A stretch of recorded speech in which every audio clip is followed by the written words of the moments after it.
또 여호수아가 아침에 일찍 일어나서 그와 모든 이스라엘 자손들과 더불어 시딤에서 떠나 요단에 이르러 건너가기 전에 거기서 유숙하니라. 사흘 후에 관리들이 진중으로 두루 다니며 백성에게 명령하여 이르되 너희는 레위 사람 제사장들이 너희 하나님 여호와의 언약궤 매는 것을 보거든 너희가 있는 곳을 떠나 그 뒤를 따르라. 그러나 너희와 그 사이 거리 2000 규빗쯤 되게 하고 그것에 가까이 하지는 말라. 그리하면 너희가 행한 길을 알리니 너희가 이전에 이 길을 지나보지 못하였음이니라 하리라. 여호수아가 또 백성에게 이르되 너희는 자신을 성결하게 하라. 여호와께서 내일 너희 가운데에 기이한 일들을 행하시리라. 여호수아가 또 제사장에게 말하여 이르되 언약궤를 메고 백성에 앞서 건너라 하매 곧 언약궤를 메고 백성에 앞서 나아가니라. 여호와께서 여호수아에게 이르시되 내가 오늘부터 시작하여 너를 온 이스라엘의 목전에서 크게 하여 내가 모세와 함께 있었던 것 같이 너와 함께 있는 것을 그들이 알게 하라. 너는 언약궤를 맨 제사장들에게 명령하여 이르기를 너희가 요단 물가에 이르거든 요단에 들어서라 하라. 여호수아가 이스라엘 자손에게 이르되 이리 와서 너희 하나님 여호와의 말씀을 들으라 하고 또 말하되 살아계신 하나님이 너희 가운데 계시사 가나안 족속과 헷 족속과 히위 족속과 브리스 족속과 기르가스 족속과 아모리 족속과 여부스 족속을 너희 앞에서 반드시 쫓아내실 줄을 이것으로써 너희가 알리라. 보라 온 땅의 주의 언약궤가 너희 앞에서 온 요단을 건너가나니 이제 이스라엘 지파 중에서 각 지파에서 한 사람씩 12명을 택하라. 온 땅의 주 여호와 궤를 맨 제사장들의 발바닥이 요단 물을 밟고 멈추면 요단 물 곧 위에서부터 흘러내리던 물이 끊어지고 한 곳에 쌓여 서리라. 백성이 요단을 건너려고 자기들의 장막을 떠날 때에 제사장들은 언약궤를 메고 백성 앞에서 나아가니라. 요단이 곡식 거두는 시기에는 항상 언덕에 넘치더라. 궤를 맨 자들이 요단에 이르며 궤를 맨 제사장들의 발이 물가에 잠기자 또 위에서부터 흘러내리던 물이 그쳐서 사르단에 가까운 매우 멀리 있는 아담 성읍 변두리에 일어나 한 곳에 쌓이고 아라바 바다 염해로 향하여 흘러가는 물은 온전히 끊어짐에 백성이 여리고 앞으로 바로 건널세 여호와의 언약궤를 맨 제사장들은 요단 가운데 마른 땅에 굳게 섰고 그 모든 백성이 요단을 건너기를 마칠 때까지 모든 이스라엘은 그 마른 땅으로 건너갔더라. 이스라엘 백성들은 애굽을 떠나 40년 동안 광야에서 생활했죠.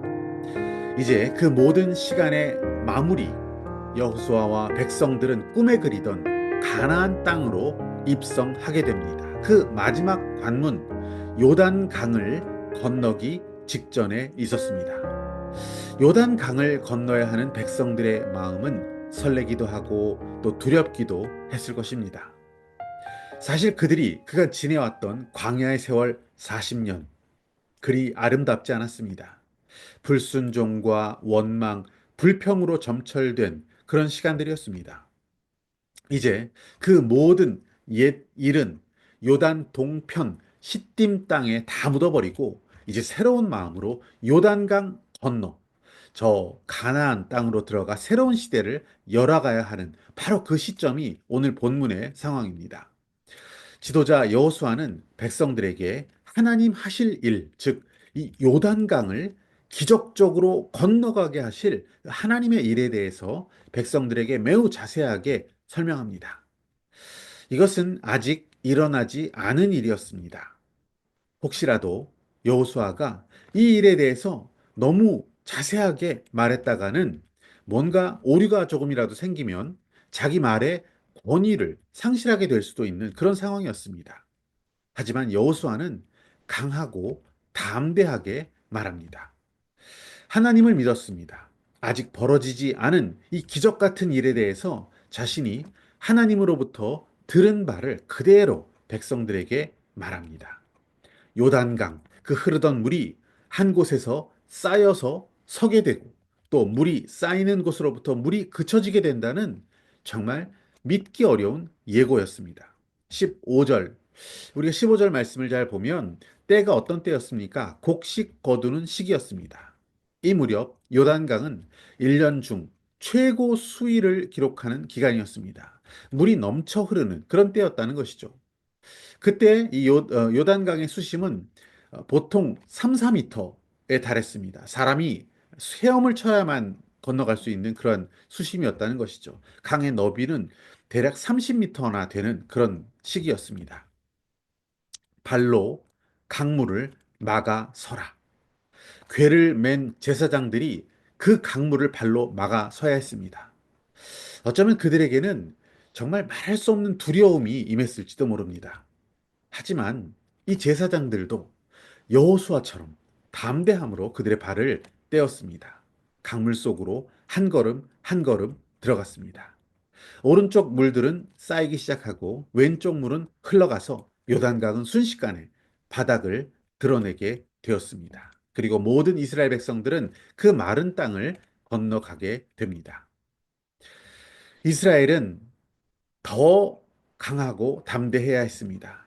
그들 앞에 놓여 있는 이 요단강, 요단강을 건너게 되면 이제 곧 본격적으로 가나안 정복 전쟁이 시작되는 바로 그때였기 때문입니다. 목숨을 건 전투를 수행해야 했던 이스라엘.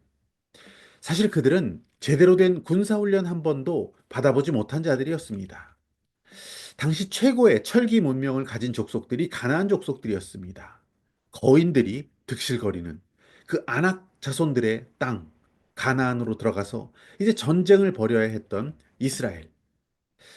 자신들의 힘으로, 지혜로는 할 수 없었지만 믿음으로 하나님이 함께 하심으로 이제 그것이 가능하다는 것을 요단강에서 그들은 보아야 했습니다.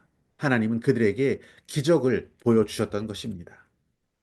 이 기적의 사건을 잘 들여다보시면 하나님께서 요단강을 먼저 갈라지게 하시고 이스라엘을 건너게 하지 않으셨습니다.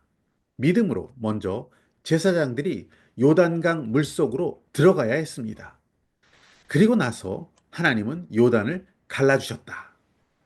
이것이 오늘 본문의 믿음의 사건이죠. 아무리 하나님의 약속이 있다 하더라도 우리가 믿고 순종하지 않으면 아무 일도 일어나지 않는다는 것을 알 수 있습니다. 제사장들이 궤를 메고 요단강에 들어가야 했습니다. 물을 밟고 서야만 했습니다. 그래야 물이 갈라졌던 것이죠. 믿고 들어갔더니 물은 갈라졌고 백성들은 가나안으로 드디어 입성하게 되었던 것입니다. 넘실대는 강물 가운데 그들이 발을 내딛었고 물이 갈라질 것을 믿는 믿음으로 강 속으로 들어가는 그 순종이 있었을 때 하나님의 약속은 기적이 되어서 그들 눈앞에 벌어지게 되었던 것입니다. 우리 인생을 살아가면서도 우리 앞에 막힌 강과 같은 많은 어려움들이 있습니다. 그때 우리는 믿음으로 한 걸음 한 걸음 나아갈 수 있기 원합니다.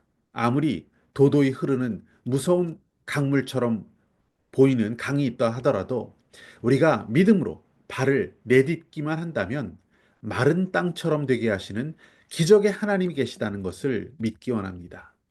두려워 말고 겁내지도 말고 하나님 믿는 믿음으로 우리 살아가기 원합니다. 우리가 믿음으로 살아갈 때 세상은 우리를 감당치 못할 것입니다.